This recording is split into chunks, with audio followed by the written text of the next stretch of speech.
What's up, YouTube? It's time for a giveaway.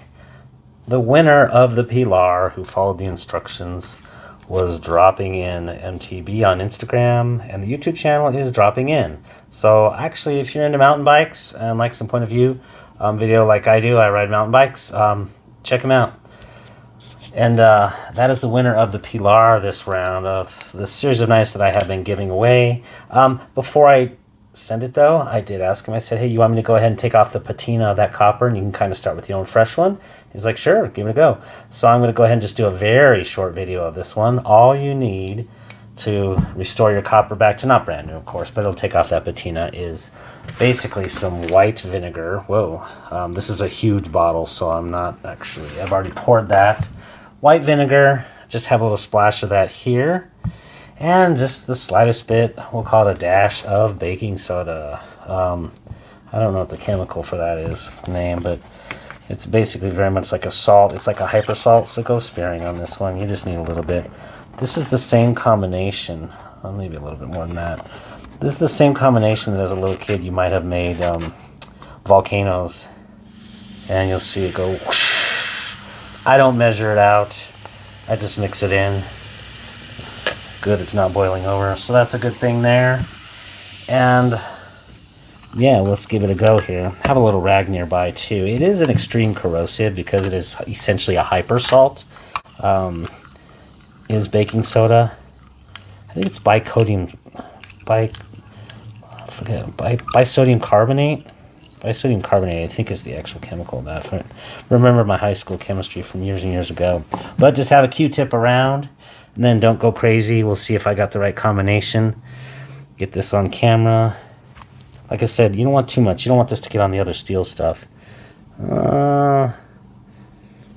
It's not going so good. I might need a higher concentration. So we'll go ahead and pause this here. I'll get the right concentration. Of course, I have to go back and watch the YouTube video that said what the concentration was. Maybe I do need a bit more because this should be coming off relatively quickly. And it's not now. It's just a dash. So we'll be back. Okay, we're back. It's important to follow directions. 3 to 1. You need 3 parts of vinegar and or like lemon juice, some highly acidic thing, and 1 part either the baking soda or even you can actually just use table salt. I tried them both out. I just thought that the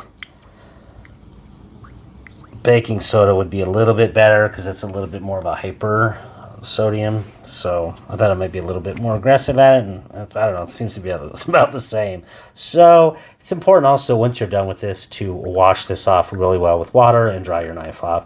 It'd be best if I took off the scale entirely, plop that off, but because I have the lanyard on here with the diamond knot, I can't really entirely do that one. So, well, let's go ahead and give it a try now. I'll probably go into some time lapse on this one.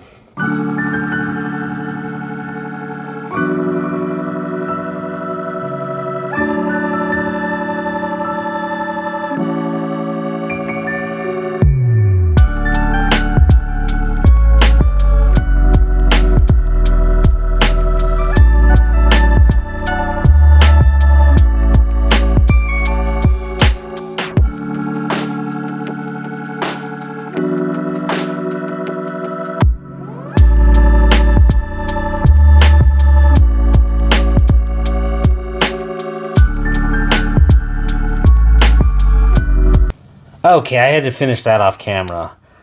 Again, a couple things. Quick notes on that. Be sure and follow the measurement instructions, which is basically 3 parts baking soda and or lime juice, 1 part salt. Also, make sure that you do dissolve the salt all the way or the baking soda in your acid.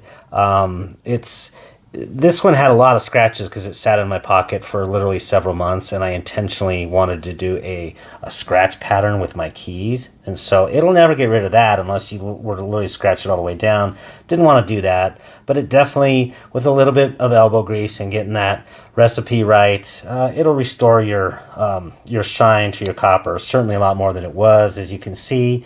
And last thing is, yes, take those scales off or frame if it's copper. Take it all the way off, do what you have to do, tie another lanyard or whatever. This is because it's a giveaway. I was not going to do that, like I said. It's just a little bit more work. But yeah, that's the right thing to do. Soak it in that, make sure that's dissolved, and you're good to go. And you end up with a little bit better, well, actually a lot of bit better copper if you're looking for that shine back and shimmer. And you can do it as much as you want. You can also actually insert a little bit of a scratch pattern, throw some, I don't know, 2000 grit sandpaper at it if you want while you got the scale off. Don't do it with the screws on here. So all's good, and I don't know. This might have been useless, but yeah, take care.